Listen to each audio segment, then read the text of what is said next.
자, 안녕하십니까. 예, 이번 시간에는요, 이제 이권 마지막 단원입니다. 바로 조선 후기 어떤 문화에서 예술과 문학과 그리고 과학기술의 발전에 대해서 살펴보겠습니다. 뭐 다 아시겠지만 이 부분을 공부하실 때는요, 항상 사진 자료를 항상 확인해 가면서 공부를 하시는 게 가장 좋습니다. 이 교재에 물론 가장 시험에 많이 나오는 어떤 자료, 그림 뭐 이런 것들은 다 첨부가 되어 있지만 그래도 여러분들이 어떠한 공부를 하는 과정에서는 이 교재 이외의 어떤 자료들도 가급적 찾아보면서 공부하는 것이 당연히 도움이 될 수 있습니다. 자, 보시겠습니다. 자, 일단 조선 후기는 서민 문화가 발달했다. 자, 원래 문화라는 게 어떻죠? 문화라고 하는 것은 항상 지금도 마찬가지, 현대사회도 마찬가지지만 여유가 있는 사람들이 즐길 수가 있어요. 그죠? 그럼 여유가 있는 사람들이 누구냐? 전근대 사회로 놓고 보면 지배층이죠. 지배층. 그렇기 때문에 우리가 삼국시대는 귀족 문화가 발달했다. 그죠? 그래 고려시대는 귀족 문화. 그죠? 그럼 조선 전기는 양반 중심의 문화였겠죠. 그런데 왜 갑자기 조선 후기에 서민 문화가 발달했을까? 바로 농민들의 경제력이 향상됐기 때문에. 그러니까 농업기술이 발달하게 되고 생산력이 증가하게 되면서 이런 경제력의 향상이죠. 두 번째는 교육의 발달입니다. 특히 서당 교육이요. 서당 교육이 조선 중기부터는 평민들도 많이 다닐 수가 있어요.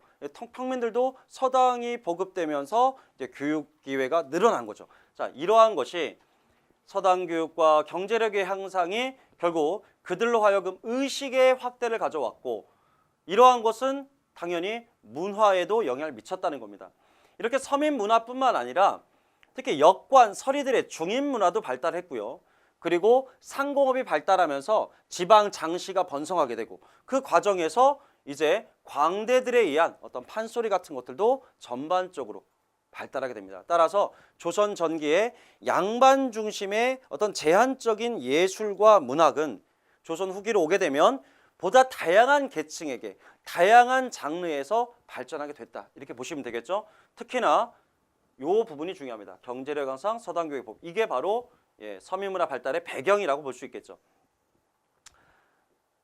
먼저 문학의 특징을 보시면 조선 전기에는 성리학적 윤리관 또는 생활의 교양이나 심성 수양의 어떤 정도였다. 그러니까 시를 짓고 어떤 문학을 하는 것은 어떤 사장학풍으로서 어떤 이 지식인층의 어떤 자기 소양을 높이는 하나의 수양 수단이었다. 이렇게 보는 것이죠. 그러나 조선 후기에는 정확하게 사회를 반영합니다. 그러니까 조선 후기에 나타나는 사회의 어떤 부정과 비리를 고발한다거나 또는 신분제가 변동하는 과정에서 나타났던 어떤 특징들, 뭐 예를 들어 춘향전을 보게 되면은 기생의 딸, 월매의 딸인 춘향과 뭐 수령의 아들인 이몽룡의 어떤 사랑 얘기를 다룬다거나 변사또의 어떤 탐관오리의 어떤 부정패를 고발한다거나 이러한 내용들이 주로 담기고 있다는 거죠. 주인공도 마찬가지일 거예요. 그죠? 주인공도 이제 서민적인 인물들이 등장하기 시작한다. 심청이라든가 춘향이라든가 이렇게요. 그리고 비현실적인 세계에서 보다 이제 현실적인 세계로 점점 그 내용이 이제 옮겨간다는 거죠. 작가는 아까 말씀드린 것처럼 좀 다양해집니다.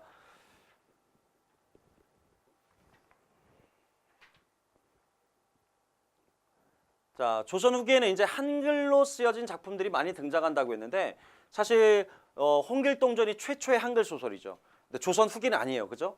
조선 후기는 아니죠. 바로 16세기의 작품이니까 어쨌든 최초의 한글 소설 홍길동전은 홍길동이 아버지라 부르지 못하는 바로 서울 출신이죠. 그래서 서울 차별의 어떤 철폐, 어떤 탐관오리에 대한 응징, 그리고 어떤 율도국을 통한 어떤 이상 세계에 관한 어떤 원리 뭐 이런 것들을 제시하는 소설이라고 볼 수 있겠습니다. 그래서 허균이 이러한 어떤 파격적인 생각을 갖고 있었기 때문에 결국은 바로 처형을 당했었죠. 그다음에 춘향전, 춘향전, 심청전 이런 것들이요 원래는 판소리입니다. 판소리.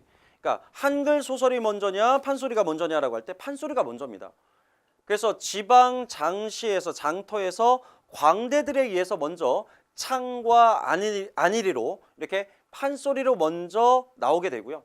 그것을 기록한 것이 이제 한글 소설이 되죠. 그래서 지역마다 소설의 내용이 조금씩 다릅니다. 판소리의 내용이 조금씩 달라지니까요. 그다음에 사시남정기와 구운모, 예, 작가가 같죠? 예, 김만중입니다. 특히 이 사시남정기는 예, 숙종 때 환국 정치와 관련이 있어요, 그죠? 인현황후와 그다음에 장희빈, 장희빈의 그것을 비유적으로 예, 표현한 소설이라고 볼 수 있겠습니다. 예, 풍자한 소설이죠. 자, 그다음에 이제 시조문학을 보면 조선 후기에는 이제 사설 시조가 발달한다, 이게 특징이죠. 사설 시조는 뭐 제가 알기로는 초장, 중장, 종장, 이 시조는 제일 중요한 게 운율인데 이 운율의 형식을 이제 파괴한 그런 기존의 틀에서 벗어난 어떤 운율을 갖고 있는 그런 시조를 우리가 사설 시조라고 했을 때 바로 조선 후기에는 이런 사설 시조가 서민들의 감정과 그리고 서민들의 어떤 이야기를 바탕으로 해서 시조로 많이 등장한다는 거고요. 또 아까 제가 중인들이 중요하다고 했는데 이 청구영언과 해동가요가 바로 이 서리 출신의, 서리가 중인이죠. 중인 출신의 김천택 그리고 김수장이라는 사람들이 과거에 있어왔던 역대 그 시조들을 모아서 만든 시조집이 바로 청구영언과 해동가요라고 볼 수 있겠습니다. 자, 다음 판소리 볼게요. 자, 판소리는 세계 무형유산에 이제 등재가 되어 있고요. 아까 말씀드린 것처럼 광대들이 장터에서 주로 공연을 하는 것이고요. 그 구성은 창과 안으로 되어 있습니다. 그리고 이러한 판소리가 결과적으로 나중에는 문학으로 바로 한글 소설로서 등장하게 되는 것이죠. 조선 후기에 이 신재효는 신효제라고 되네요. 오타입니다. 신재효입니다. 신재효는 이 판소리를 6마당으로 이제 정리한 사람은 유명하죠. 바로 심청가, 적벽가, 춘향가, 토끼타령, 이게 뭐 별주부전이라고도 하죠. 그다음에 뭐 박타령, 병강세 타령, 뭐 가루지기 타령이라고 돼요. 자, 이렇게 6마당으로 약간 체계를 정립한 사람이 바로 신재효입니다. 신재효. 자, 그다음에 이제 한문학의 경우에는 박지원의 작품들이 유명합니다. 이거는 전 시간에도 말씀드렸어요, 그죠? 양반전, 허생전, 호질전, 자, 모두 양반의 비생산성을 비판하는 책이죠. 자, 따라서 이것은 당시 사회 어떤 부조리를 비판하는 책들이라고 볼 수가 있을 것이고, 또 박지원이 생각했던 어떤 이상적인 사회, 바로 이 산업공상에 대한 어떤 직업적 차별이 없음으로써 이 상공업의 발전을 통한 조선의 어떤 발전을 꿈꿨던 이런 박지원의 생각, 그런 사고, 관념을 좀 엿볼 수가 있겠습니다. 하지만 이런 박지원의 작품은 새로운 어떤 자유로운 문체로 쓰여졌다 보니까 정조 임금의 어떤 정치적인 어떤 문체 반정을 통해서 결국 좀 억압을 받기도 했다. 이것은 아마 실제로 정조 임금도 새로운 문체를 즐겨 썼다고 저는 알고 있습니다. 그러니까 정치적인 이유라는 거예요. 정치적인 이유. 실제로 새로운 문체가 마음에 들지 않아서가 아니라 대체로 노론들이 이런 새로운 문체를 즐겨 쓰다 보니까 그 노론과 대립해야 되는 정조 입장에서는 이런 신문체, 새로운 문체를 탄압함으로써 노론 세력을 좀 약화시키고자 하는 어떤 정치적인 의도가 좀 강했다, 이렇게 볼 수 있겠습니다.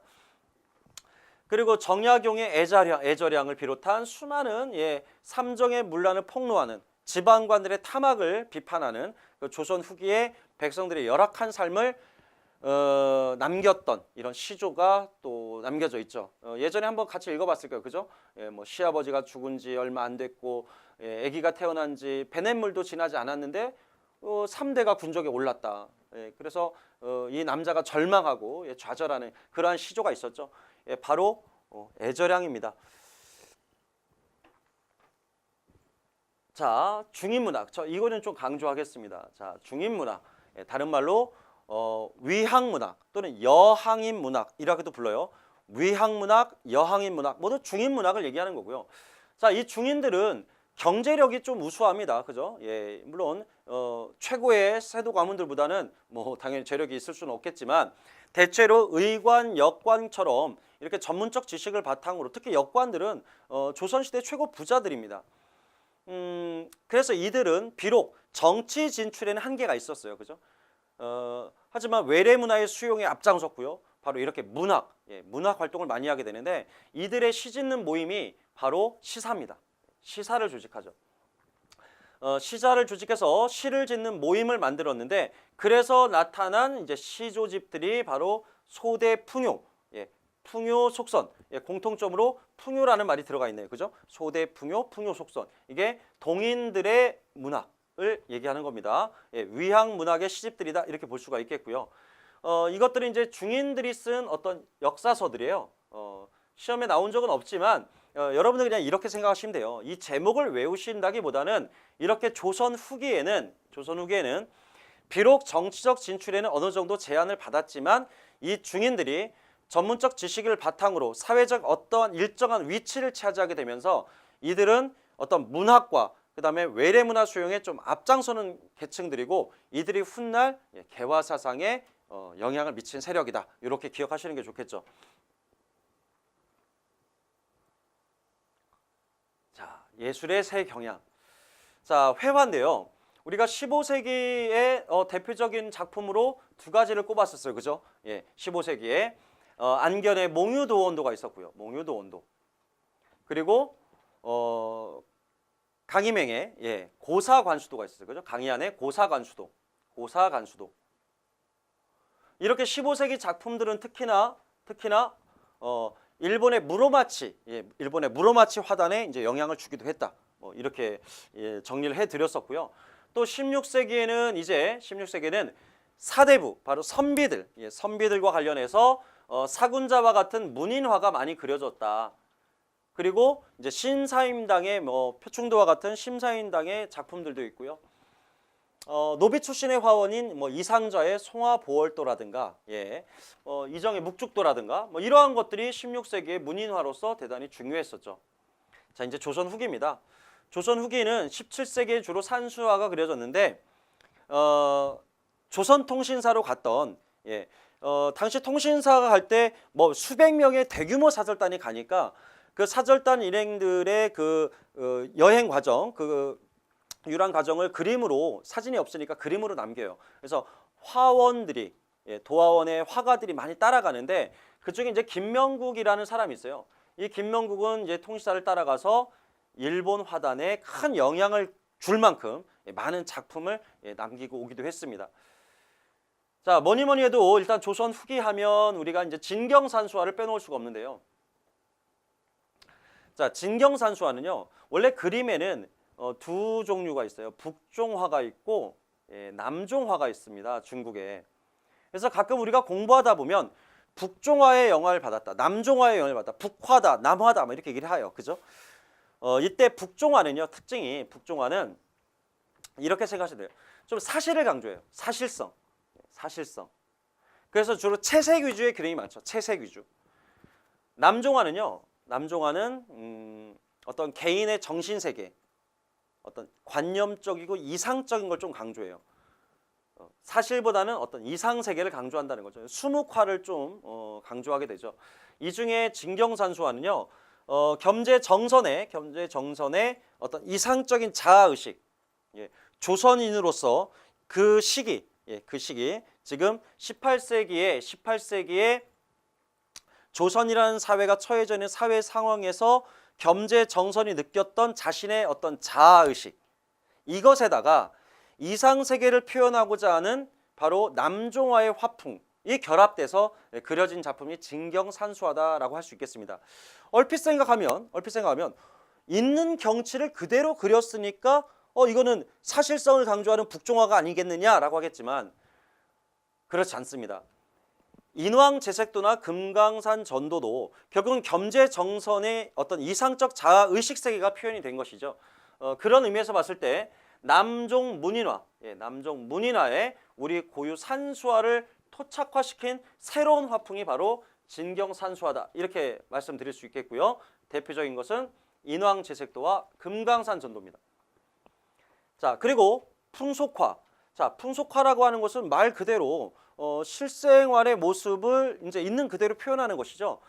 주로 정조 때 화원이었던 김홍도와 신윤복이 대표적이라 할 수 있겠네요. 특히 김홍도는 정조 임금이 수원 화성으로 원행을 나갈 때 그 과정을 그림으로 그렸던 대표적인 화원입니다. 원행, 우리가 을묘, 정리, 의궤라는 게 있죠. 바로 그러한 화성 행차와 관련해 수많은 의궤 기록화를 남겼고요. 그리고 서당도라든가 어떤 무동이라든가 또는 대장간 풍경이라든가 장터 풍경이라든가 주막이라든가 이런 서민들의 일상적인 생활 모습을 아주 굵은 필체로 남성적인 필체로 그려낸 작품이 많고요. 반면에 신윤복은 주로 양반과 부녀자들의 놀이, 기생들의 놀이 문화, 뭐 뱃놀이라든가 아주 섬세한 필체로서 여성적인 어떤 느낌을 좀 많이 주는 그런 풍속화라고 그렇게 평가를 받고 있습니다. 이제 이 밖에 요 무렵에는 18세기 이제 중후반에는 서양 화법이 들어오기 시작합니다. 원근법, 명암법 이런 게 이제 서양 화법인데 강세왕이라든가 이제 김수철 같은 사람들이 대표적입니다. 여기 보시면 그 영통도 입구도라는 작품이 있어요. 자, 이거 보시면 이 뒤에 있는 조그만 산, 앞에 있는 바위가 마치 산처럼 크게 나오죠. 원근법이 표시된 거예요. 명암도 아주 잘 드러나 있죠. 자, 이게 바로 서양식 화법이 표현되어 있는 강서양의 작품이라고 볼 수 있겠고요. 자, 근데 19세기가 되면 이렇게 18세기에 발달했던 진경산수화라든가 풍속화라든가 이런 새로운 화풍이 사그라들고 다시 복고적인 화풍으로 돌아갑니다. 특히 19세기는 궁궐 그림을 많이 그려요. 궁궐 그림이 많이 그려지죠. 그래서 대체로 세도정치기에 북궐도 또는 동궐도와 같은 궁궐 그림이 많이 그려지고 마치 그 우리가 공사 현장에 가면은 그 그려져 있는 조감도 같은 거 있어요. 그죠? 이 건물이 다 지어졌을 때 어떤 그 조감도 같은 거 마치 그런 형태의 궁궐 그림들이 좀 많이 그려집니다. 자, 이 중에서 우리 기억해야 될 게 하나 있네요. 바로 김정희의 세안도입니다. 김정희 세안도는 너무나 유명하죠. 문인화입니다. 문인화. 예. 그러니까 문인화 이 그림을 딱 봤을 때 이게 소나무에 어떤 집이 한 채 있고 우리가 문인화니까 이거 16세기 사림들의 작품이 아닐까 하겠지만 19세기 김정희가 유배를 갔을 때 그 유배지에서 느꼈던 자신의 감정을 표현한 대표적인 작품입니다. 뭐 자기를 끝까지 믿어주고 따라줬던 어떤 제자의 의리와 절개를 이제 소나무로 표현하고요. 자신의 유배지에서 느꼈던 그 황량함과 어떤 쓸쓸함을 이 아주 이상적인 어떤 집으로 표현하죠. 집을 보면 막 아무런 장식도 없고요, 막 창문도 없습니다. 그러니까 창문이 없다는 것은 외부와의 소통이 단절돼 있다, 뭐 이런 것인데 그러한 김정희의 당시 상황을 그린 그림이 이제 세안도라고 볼 수 있겠습니다. 예, 장승업은 아주 다양한 그림으로 좀 유명하죠. 자, 넘어가겠습니다.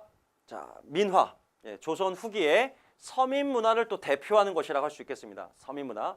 누가 그렸는지 알 수는 없지만 주로 우리가 일상에서 흔히 볼 수 있는 것 중에 어떤 상징적인 게 있죠. 해라든가 달이라든가 호랑이, 까치 또는 십장생처럼 어떤 장수를 기원하고 부귀영화를 염원하는 일종의 뭔가의 의미를 담고 있는 장수, 어떤 자식들에게 복을 기원하고 그리고 다산을 의미한다거나 복을 기원한다거나 주로 이러한 어떤 의미를 담고 있는 생활공간의 장식 작품으로서 그려진 것이 바로 민화고요. 이러한 민화가 바로 조선 후기의 서민 문화와 관련해서 성장했습니다. 자, 이렇게 조선의 그림들을 간단히 확인해 봤고요. 자, 그다음 서예입니다.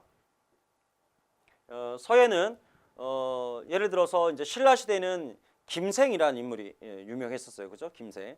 그리고 고려 시대에 들어와서는 뭐 유신, 탄현, 최우, 그리고 신라 시대 아까 그 김생과 함께 뭐 신품 사연이 있기도 했고요. 또 고려 말에는 만곤당에서 공부하고 돌아왔던 이암이라는 사람이 조맹부와 어울리면서 조맹부의 송설체가 또 유명하기도 했고요.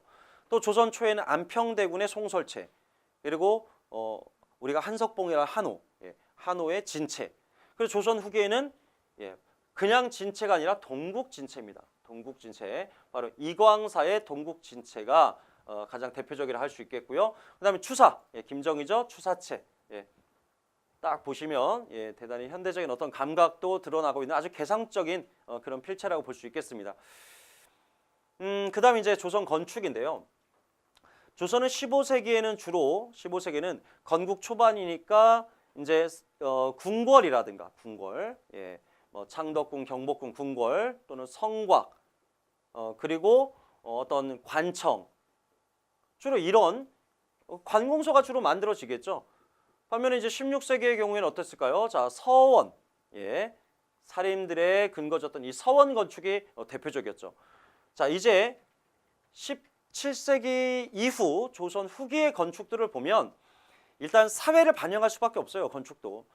조선 후기 사회는 상품화폐 경제, 경제가 대단히 활성화되는 시기죠. 따라서 부유한 상인들도 늘어나고요. 따라서 이런 상인들의 지원을 받은 대단히 화려하고 장식성이 아주 강한 이런 사원들이 좀 많이 건축이 되는 게 좀 특징이라고 볼 수 있겠습니다.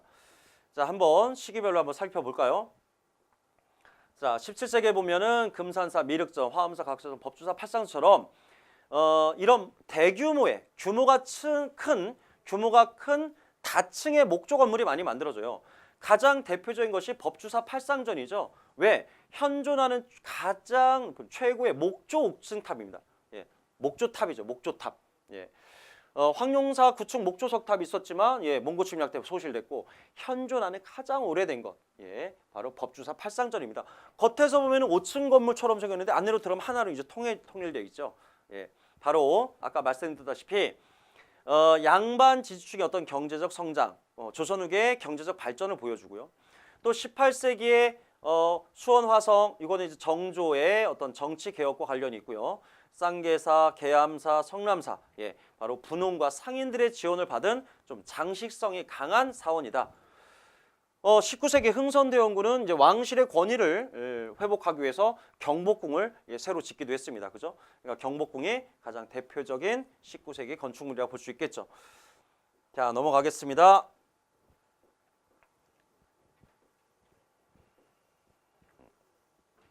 자, 도자기 공예를 볼까요? 자, 11세기 무렵 순수청자가 제작이 됐고요. 그죠? 자, 12세기 후반, 13세기 초중반까지 상감청자가 만들어지다가 원간섭기에 자기 문화가 쇠퇴를 했었죠. 그러다가 조선 초 15세기에 어땠습니까? 15세기에 분청사기라고 하는 조자기가 만들어졌죠.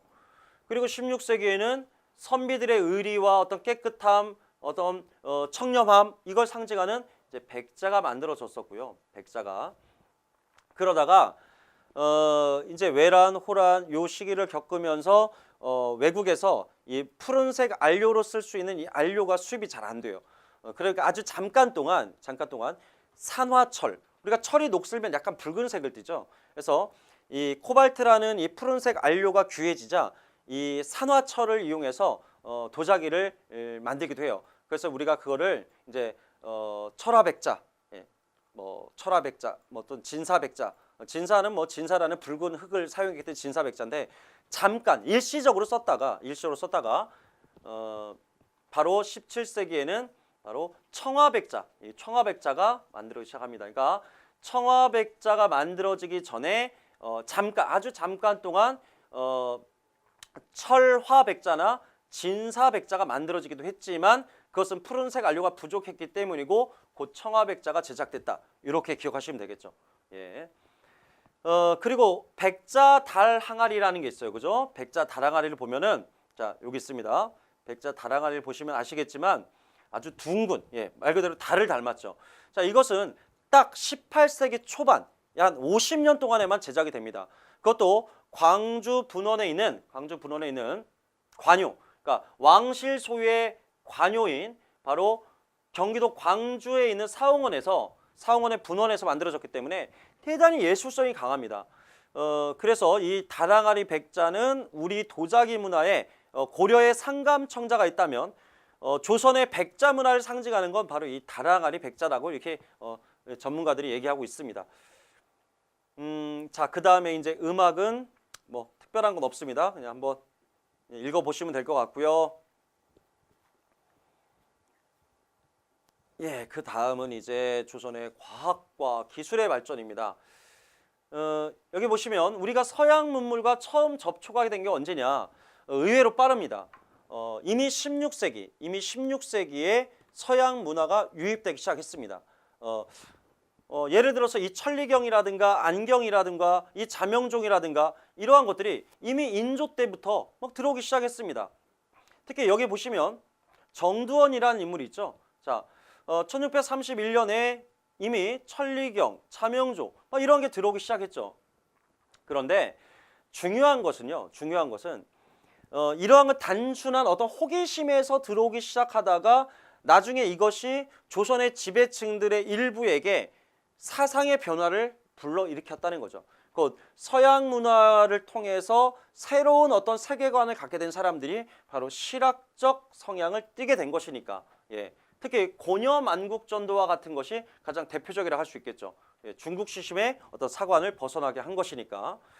그리고 천문학, 지리학, 수학과 같은 서양의 발달한 이런 과학기술이 들어오면서 조선의 새로운 어떤 과학기술의 문화가 다시 중흥을 좀 띠기 시작하는 시기이기도 합니다. 왜냐하면 15세기에 우리가 세계에서 가장 앞선 기술을 가졌다 할 수 있을 만큼 과학기술이 발달했었죠. 세종대왕 때. 근데 16세기 이후로 가면서 과학기술 문화가 이제 쇠퇴했습니다. 그죠? 살인들 때문에 성리학적 세계관만 중시했으니까. 그러다가 다시 영정조 시대에는 아까 말씀드렸다시피 과학기술이 다시 좀 융성해지는 그런 시기이기도 하죠.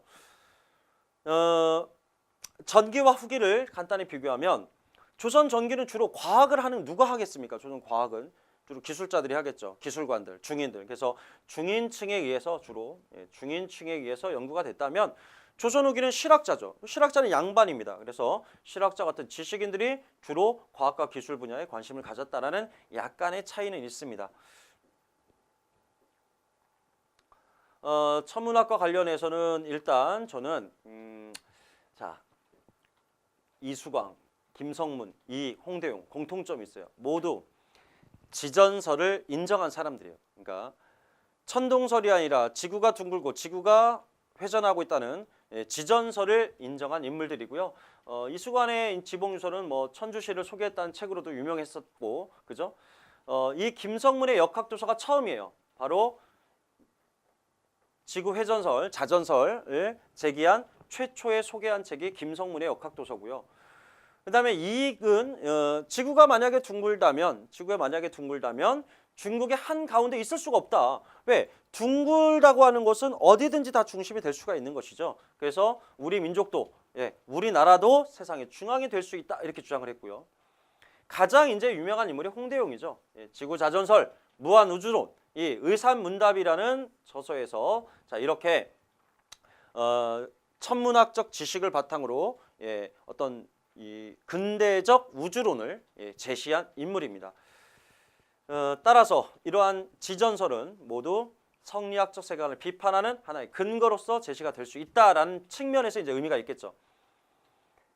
자, 그다음에 역법설을 보시면 우리가 뭐 당나라의 뭐 대통령, 원나라의 수시력, 뭐 아라비아의 회회력, 명나라의 대명력, 뭐 이런 것들을 가져다 쓰다가 조선 초에 세종대왕 때는 칠정산을 통해서 비록 수시력과 회회력을 참고하긴 했으나 한양을 기점으로 천체 운행을 계산함으로써 독자적인 역법설을 만들어냈었죠. 후기에는요, 바로 김육이 시헌역을 도입하게 되는데요. 이 시헌역은 별게 아니에요. 그러니까 동양에서 전통적으로 써왔던 태음역에다가 바로 태양역을 가미한 것이죠. 그래서 태음역에 태양역을 더해서 만든 것, 그 원리를 더해서 만들어서 조금 더 정밀해진 거죠. 절기와 시기를 계산하는 이것 조금 더 정밀해진 것이 바로 시헌역이라고 볼 수 있겠습니다. 뭐 지리학 아까 다 말씀드린 거니까 넘어갈게요. 자, 지리학 넘어가고 그다음에 수학도 넘어갑니다.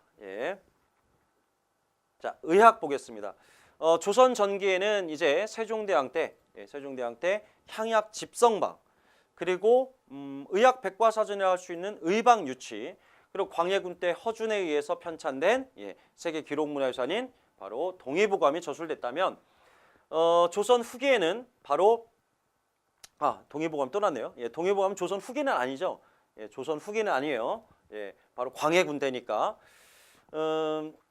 어쨌든 동의보감은 중국과 일본에서도 간행된 동양을 대표하는 어떤 의학 서적이라고 볼 수가 있겠죠. 향약 집성반과 의방 유치를 참고한 아주 중요한 세계적으로 인정받은 의학 서적입니다. 그다음에 침구 경험방, 이름에서도 알 수 있다시피 이거는 침술과 관련된 서적이고요. 그다음에 이게 좀 특징적이에요. 성리학적 사관에 따르면은요, 이 신체 발부 수지 부모입니다. 사람이 아무리 죽었어도 그 신체를 함부로 훼손할 수는 없어요. 부모님 주신 이 신체니까. 그래서 사람을 해부한다는 거 금기시돼 있죠. 이제 서양의 의학 지식이 들어오면서 해부학적 지식이 들어옵니다. 그래서 우리 내장의 위치라든가 오장육부가 어떻게 기능하는지에 대해서 실제로 보다 과학적이고 정확한 지식을 얻을 수가 있었겠죠. 자, 그다음 여기 보시면 이제 종두법 있어요, 그죠? 종두법은 제너라는 사람에 의해서 처음 이제 개발이 됐던 이 마마, 천연두를 치료하는 바로 그런 치료법인데, 대부분의 병이라고 하는 것은 병이 나면 그때 치료를 하는 것이죠. 그런데 이 종두법은 예방의학입니다, 그죠? 물이 우리 몸속에 항원을 주입해서 항체를 만들어서 그 병에 걸리지 않도록 하는 예방의학이죠. 그런 의미에서 어린아이들이 많이 영아 사망률이 높았기 때문에 이런 종두법은 큰 의미를 가지고 접근을 했을 거예요. 물론 정약용이 처음으로 소개한 건 아닙니다. 정약용은요, 이 여러 가지 저서를 참고해서 특히 박제거와 함께 저서만 참고만 했을 뿐만 아니라 직접 여러 가지 실험을 합니다. 실험을 해서 그것을 정리한 종두법에 관한 의서가 마가회통이고, 이것을 연구하는 과정에서 실험 내용들을 또 체계적으로 정리한 것이 종두방서라고 따로 존재합니다. 그러니까 마가회통을 편찬했고, 이 마가회통의 부록으로서 존재하는 게 종두방서입니다. 그리고 이제 이제마, 자, 요거는 시험에 좀 자주 나옵니다, 그죠? 자, 이제마의 사상의학, 사상의학. 우리가 이제 한의원에 가면 태양인, 태음인, 소양인, 소음인 있죠. 똑같은 병에 걸려도 체질에 따라서 약제를 달리 공급해야 된다라고 보는 현대 한의학의 어떤 아주 기본이 되는 그런 체질의학이라고 할 수 있는데, 바로 이제마가 동의수세보원에서 처음으로 이거를 제기하고 확립을 시켰습니다. 자, 기술 개발 관련해서 이제 농업 기술을 먼저 살펴볼까요? 자, 농업 기술. 생산력을 발전시키는 데 있어서 이 농소의 보급은 매우 중요한 역할을 했을 거예요, 그죠? 신속의 농가 집성. 자, 이것은요, 박세당의 색경이라든가 홍만선의 산림경제라든가 서유의 임원경제지와 좀 달라요.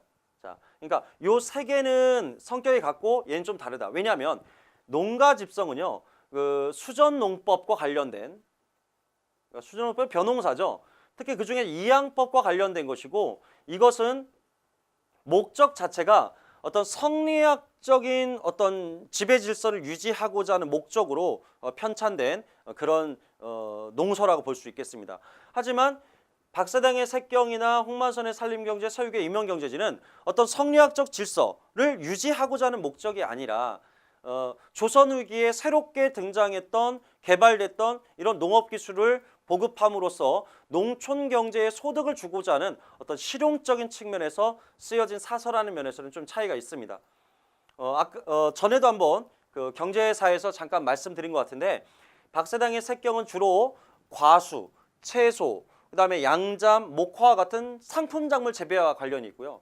그다음에 홍만선의 산림경제 같은 경우는 섭생이라든가 또는 어떤 구급 치료법이라든가 이렇게 어떤 식물을 통한, 곡식을 통한 우리의 삶을 좀 건강하게 하는 그런 내용들을 담고 있고요. 서유구의 임원경제지는 농업 백과사전이다, 이렇게 볼 수 있겠습니다. 자, 어업기술을 보시면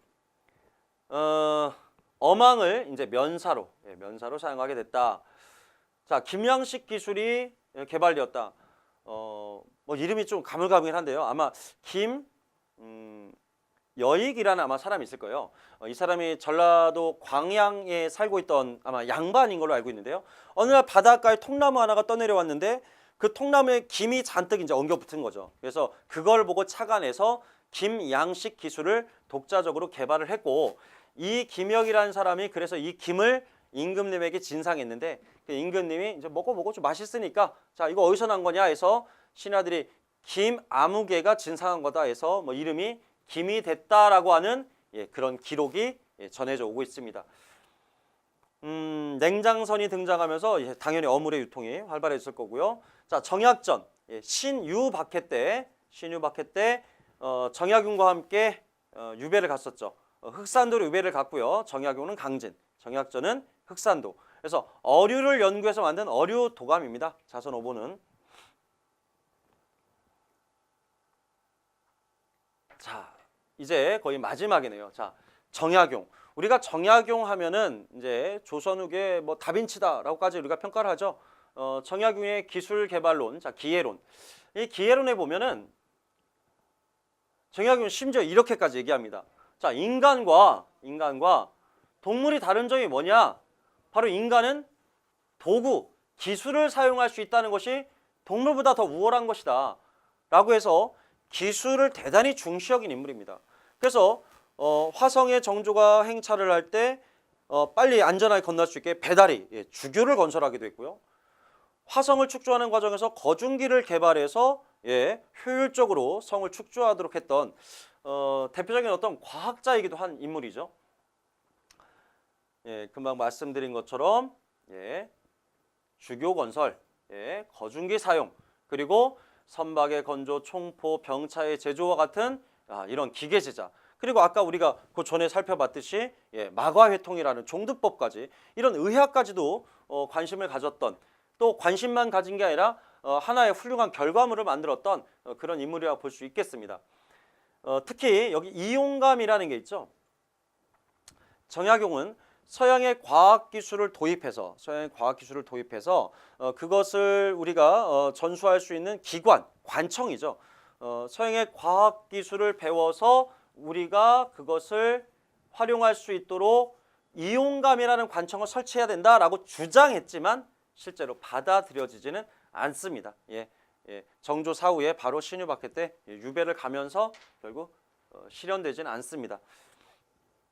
자, 이렇게 해서 우리가 조선 후기 과학기술의 발전까지 이제 살펴봤어요. 자, 뒤로 넘겨도 안 나오죠. 자, 2권이 끝났습니다. 그럼 다음 시간에 이제 우리는 다음 시간에 세도 정치 이후에 바로 흥선대원군의 집권, 그리고 대원군의 집권 이후에 이제 개항 이후에 일본에 의한 국권 침탈, 바로 근대 사회, 근현대 사회로 갈 겁니다. 3권, 교재 3권을 시작하도록 하겠습니다. 수고 많으셨습니다.